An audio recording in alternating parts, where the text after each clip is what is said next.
yo los quiero invitar a pensar sobre libertad y cómo la libertad aparece en el sistema escolar, como libertad de enseñanza, etcétera. ¿Qué peculiaridad tiene la libertad cuando se trata de educación? Y para empezar a hablar sobre esto, es útil notar una peculiaridad de lo que ocurrió con educación cuando se privatizaron los sistemas de provisión de prestaciones correspondientes a derechos sociales. Estoy pensando en seguridad social, salud y educación. En seguridad social se privatizaron por la vía de crear el régimen de AFP, ¿no? En salud se privatizaron por la vía de crear instituciones de salud ISAPRES. Y en educación, bueno, no hay ninguna necesidad de decirlo. Fíjense ustedes que en los dos primeros casos, la privatización vino acompañada, bien o mal, ese es otro problema, pero vino acompañada de la creación de un órgano público de fiscalización. Y entonces hubo desde el principio superintendencia de AFP y hubo desde el principio superintendencia de ISAPRES. Y no hubo superintendencia de educación. ¿Y por qué no hubo superintendencia? Había, por supuesto, ¿no? Pero estoy pensando ahora en los 80, cuando se introdujo esta idea de que la manera de proveer seguridad social, salud y educación, que yo diría son los tres derechos sociales básicos, la manera de proveer era el mercado. Cuando se introdujo, había conciencia de que el mercado, librado a sus propios términos, en salud era problemático y entonces era necesario un órgano público de fiscalización.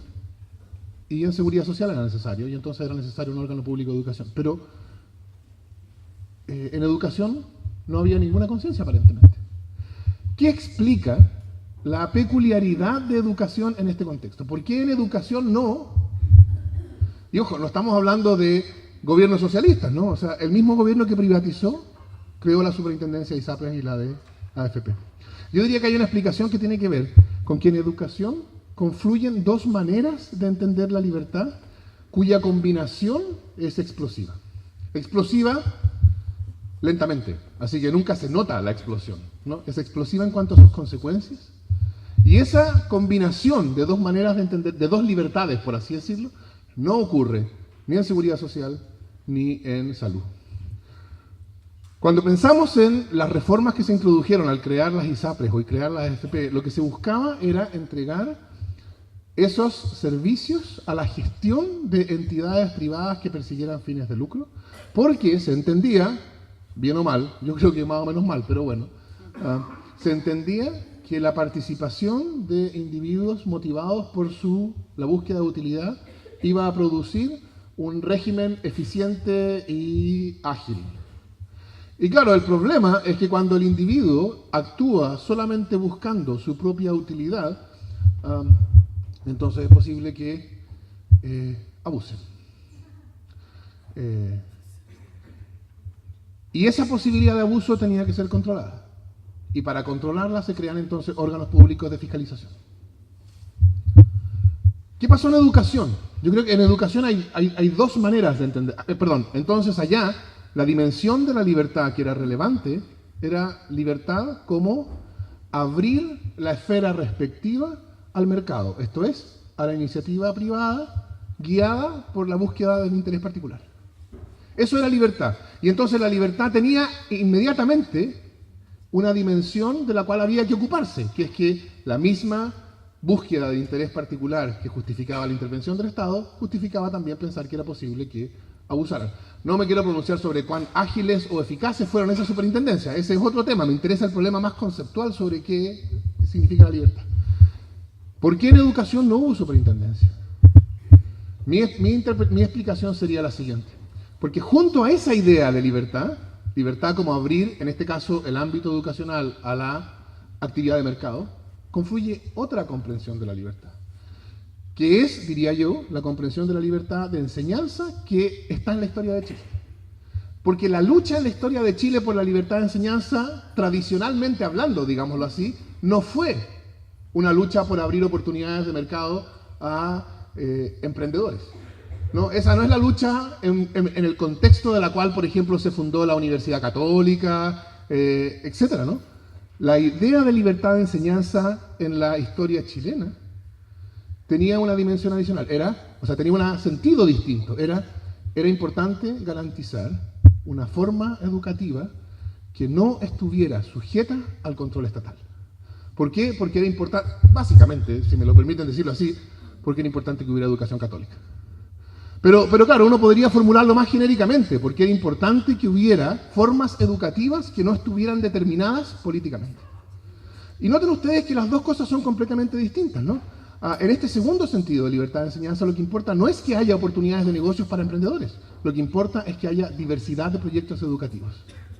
Y entonces, claro, cuando en educación se privatiza con un discurso que mira en los dos sentidos.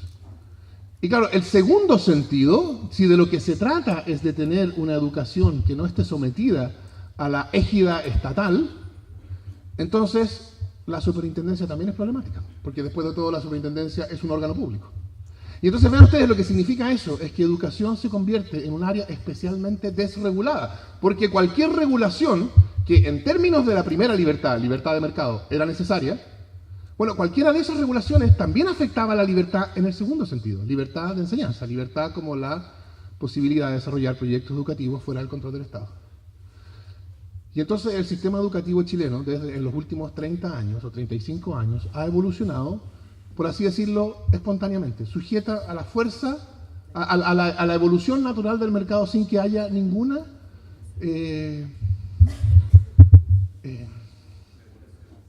ninguna regulación. Toda regulación es vista como, bueno, basta ver cómo se discute en público, ¿no? Cualquier regulación que es más o menos relevante es inmediatamente acusada de hacer una vuelta a la ENU. Y aquí no quiero decir que el fantasma de la ENU sea real o no, pero en el discurso, la ENU aparece como ¿qué? Como la negación de esta segunda dimensión, como la negación de la libertad de enseñanza, en el sentido de que haya diversidad de proyectos educativos y entonces toda la escuela va a quedar, toda la educación va a quedar sujeta al control estalinista del Estado.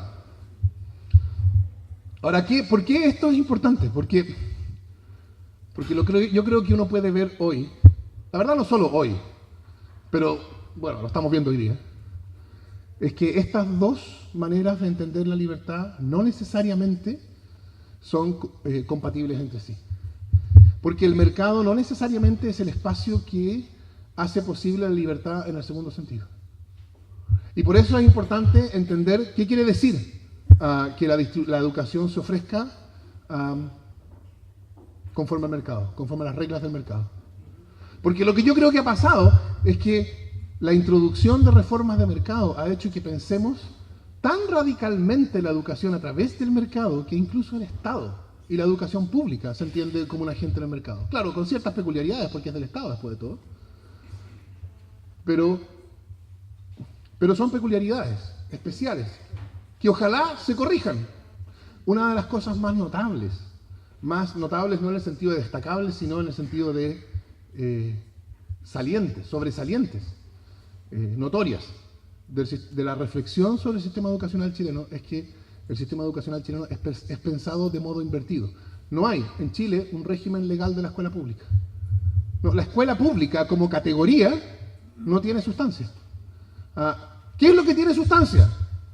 Está todo pensado al revés, es la escuela particular pagada. La escuela particular pagada, esa que atiende al 7% más rico, es la que provee, por así decirlo, el paradigma de qué es una escuela, cómo debería funcionar una escuela. Y entonces cuando uno pregunta, ¿qué es una escuela particular subvencionada? La respuesta es, bueno, es como una escuela particular pagada, con la diferencia que en vez del pago que provenga de la familia, provee de la subvención estatal, en la medida en que no está pagada además por financiamiento compartido. Y si uno pregunta qué es una escuela pública, la respuesta es, bueno, es como una escuela particular subvencionada, con la diferencia que su sostenedor es una municipalidad. Si hasta la ley habla así. No, la ley habla de sostenedores, genéricamente. Algunos sostenedores son municipalidades, otros son sociedades con fines de lucro, otros son corporaciones. No, entonces la idea de escuela pública es una idea enteramente marginal. Está todo el sistema pensado al revés, desde la escuela privada, particular pagada, hacia la escuela pública. Por eso, por ejemplo, que una escuela pública desarrolle un proyecto altamente selectivo, que seleccione estudiantes, es algo que parece natural. ¿Por qué no va a poder hacerlo? Después de todo, una escuela pública solo es una escuela es como una escuela privada con un sostenedor estatal. ¿Por qué el hecho de que el sostenedor sea estatal, como se dice hoy día, por qué el problema de la naturaleza jurídica del sostenedor va a cambiar que la escuela pueda o no pueda seleccionar? O pueda o no pueda expulsar alumnos, ¿no? O pueda o no pueda cobrar, si la ley incluso permite que las escuelas municipales cobren financiamiento compartido. Claro, tiene una limitación ahí, pero en rigor está permitido. O sea, ven ustedes lo que esto significa, es que en principio el Estado le puede decir a un ciudadano, para que usted reciba educación aquí, tiene que pagar tanto de dinero. O tiene que ajustarse a los criterios de selección de este establecimiento. ¿No? ¿Pensaría uno que eso es aceptable en un consultorio de salud? No, mire, para que usted pueda ser atendido aquí, usted tiene que satisfacer ciertas condiciones, si no tiene que irse a otro consultorio, porque resulta que su enfermedad no es compatible con el proyecto sanitario de este consultorio. O sea, ¿tiene derecho o no tiene derecho el ciudadano? Lo más notable que ha pasado en Chile es que la privatización ha llegado al punto de que lo que se ha privatizado es la manera en que pensamos sobre el Estado. El Estado es visto como si fuera un agente de mercado más, que puede hacer una oferta condicional en el mercado. Porque cuando uno habla del mercado, yo creo que lo que quiere decir, o lo importante del mercado, yo lo caracterizaría con tres características. El mercado se caracteriza por ser un contexto en el cual las partes concurren en simetría. Comprador y vendedor están, por así decirlo, en el mismo pie. No en el mismo pie fácticamente, por supuesto que Polman no está en el mismo pie que yo. Es obvio eso. Pero sí hay un sentido en que sí estamos en el mismo pie. Él no tiene por qué hacer nada por mí y yo no tengo por qué hacer nada por él. No, yo no le debo nada de entrada y él no me debe nada de entrada. ¿Cuándo él me va a deber algo y yo le voy a deber algo? Cuando haya un contrato. Claro, cuando acordemos los términos del intercambio. Una vez acordado, ahí sí, ahí nos debemos cosas. Pero eso quiere decir que él y yo, cada uno, podemos poner nuestras condiciones como queramos. No, él puede pedir todo lo que quiera por lo que vende, el precio que quiera, y yo puedo decir sí o no según yo quiera.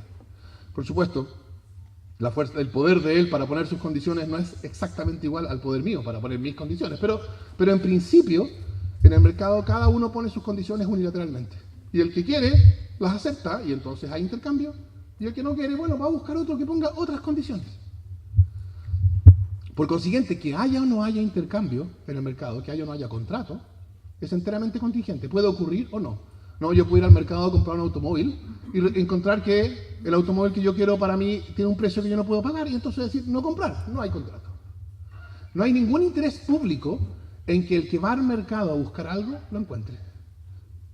Entonces lo que tiene el mercado es que el mercado privatiza. Si alguien queda frustrado porque dadas las condiciones que los oferentes en el mercado ponen, él no puede acceder a lo que quiere, al automóvil que quiere, a la casa que quiere, a la educación que quiere, etcétera, a la salud que quiere. Si alguien queda frustrado porque dadas las condiciones que los oferentes ponen en el mercado, no puede acceder, eso es un problema privado. No es un problema público. Eso es lo que tiene el mercado, privatiza. Y la lógica de los derechos sociales de la que hablaba Claudia es precisamente decir, mire, eso vale para automóviles y vale para muchas otras cosas, pero hay ciertas dimensiones del bienestar de cada uno en las cuales no vale. Y en las cuales no vale porque que cada uno reciba lo que necesita sí es un problema público. Y como es un problema público, no puede ser provisto a través del mercado. Es así de simple. Es decir, no puede ser provisto a través de una relación en la cual cada parte puede poner las condiciones que quieran. Y usted, la verdad es que esto es bastante obvio. La educación no se puede proveer así. Entonces, por mucho que estemos pensando todo al revés, bueno, hay un momento en que la cuestión tiene que dejar de ser de mercado. Porque si fuera de mercado entero, sería perfectamente concebible que hubiera algunos niños chilenos que no pudieran satisfacer las condiciones de ningún proveedor. ¿Qué pasa en el mercado cuando alguien no puede satisfacer las condiciones de ningún proveedor? Bueno, se queda sin provisión y no pasa nada dramático después de todo. Hay un montón de gente que supongo yo que quiere tener auto y no puede tener auto. Y eso no es un problema para el ministro de Transporte, ¿no? Pero en educación no es aceptable que haya muchos niños que, queriendo tener educación, no puedan satisfacer las condiciones de ningún proveedor. Entonces, eso significa que tiene que haber una educación que se ofrece incondicionalmente. Yo diría, en sentido sustantivo, esa es la educación pública. Lo cual no corresponde a toda la educación municipal, porque hay muchos establecimientos municipales que actúan como si fueran establecimientos privados, porque ponen condiciones. Y entonces hay muchos niños que pueden no quedar en esos colegios. Pero esa educación que no pone condiciones, esa es la auténtica educación pública. Es la educación que se ofrece al ciudadano como un derecho. Basta que el ciudadano quiera venir a este establecimiento para que el establecimiento esté obligado a recibirlo. La lógica detrás de los derechos sociales es transformar al sistema. Ojo, transformar al sistema no necesariamente significa, como se ridiculiza hoy día, es demolerlo todo y partir de cero. Nunca uno puede demoler todo y partir de cero, ¿no? Los seres humanos tienen historia, tienen cuerpos que se desarrollan en el tiempo y eso tiene una serie de consecuencias. Una de ellas es que uno nunca puede darse el lujo de partir de cero. Pero de lo que se trata, la manera en que yo creo que uno debería pensar este problema es cómo transformar el sistema por la vía de introducirle al sistema este principio. El principio de que la educación no es un bien de mercado. Y no es un bien de mercado, no como un eslogan esto, ¿no? No es un bien de mercado en el sentido preciso de que no es un bien cuya provisión sea una cuestión de interés privado. Es una cuestión de interés público. Por lo tanto, los términos en los cuales se provee son términos que no pueden ser fijados por cada proveedor unilateralmente, como se hace en el mercado. No, el panadero decidirá cuánto me cobra por su kilo de pan. Los términos en que se proveen son términos públicos, fijados de un modo que valga para todos. Esto, diría yo, es excluir la primera dimensión de la libertad. La libertad como abrir oportunidades de emprendimiento para quienes tengan liderazgo, ¿no? Claro, en ese sentido, el mercado es contrario a entender la educación como un derecho social. En ese sentido, diría yo, hay perfecta oposición. O la educación es un bien de mercado, es decir, distribuido a través de las reglas del mercado, conforme a las condiciones que cada uno quiera poner para ofrecerlo, con la consecuencia de que su provisión es una cuestión privada. O la educación es un bien, es un derecho social, con la consecuencia de que no es un problema privado quién recibe y quién no recibe. Si es un derecho social, todos tienen derecho a recibir y todos tienen derecho a recibir lo mismo. Ojo, y aquí lo mismo, porque esta es otra caricatura que se escucha muy habitualmente. Es bien interesante que esta es una discusión llena de caricaturas. Lo mismo aquí no quiere decir que todos los martes a las 10 de la mañana va a haber la misma clase de historia en que el mismo profesor, en un contexto en blanco y negro, ojalá, repita las mismas palabras, de modo tal que el que ve esa imagen piense en, no sé, pues la Alemania democrática o cosas así. No, aquí lo mismo quiere decir, todos los ciudadanos tienen derecho a recibir una educación que abra las mismas oportunidades de desarrollo de la personalidad. Porque el desarrollo de la personalidad de cada ciudadano es igualmente importante, no hay unos más importantes que otros. Entonces, entender la educación como un derecho social significa excluir radicalmente la dimensión del mercado, la libertad como libertad de mercado. Y yo diría que la cuestión central es ¿qué pasa con la otra dimensión de la libertad? Porque el argumento central en contra de entender la libertad, entender la educación como un derecho social, el argumento central, ¿ven ustedes? Un argumento que juega con estas dos dimensiones de la libertad. ¿Recuerdan las dos dimensiones de la libertad? Una, libertad en el sentido de que sea una esfera, una actividad que se distribuye a través del mercado, que haya posibilidad de acción de mercado, ¿no? Oferentes y demandantes que entran y salen. Ese es un sentido de libertad. Otro, que es el sentido que uno le podría llamar la libertad en el sentido de Abdón Cifuentes, ¿no?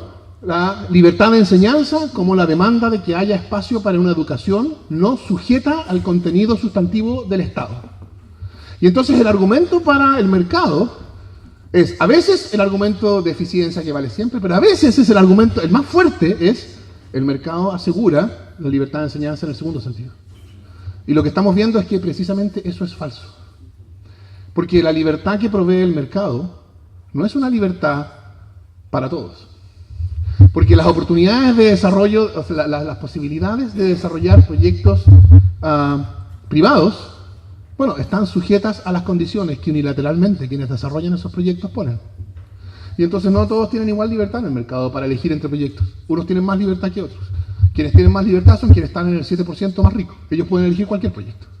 Y de ahí para abajo, cada uno va bajando, ¿no? Hay unos que tienen De hecho, uno puede ponerlo, sería un poco caricaturesco, pero no completamente falso, ¿no?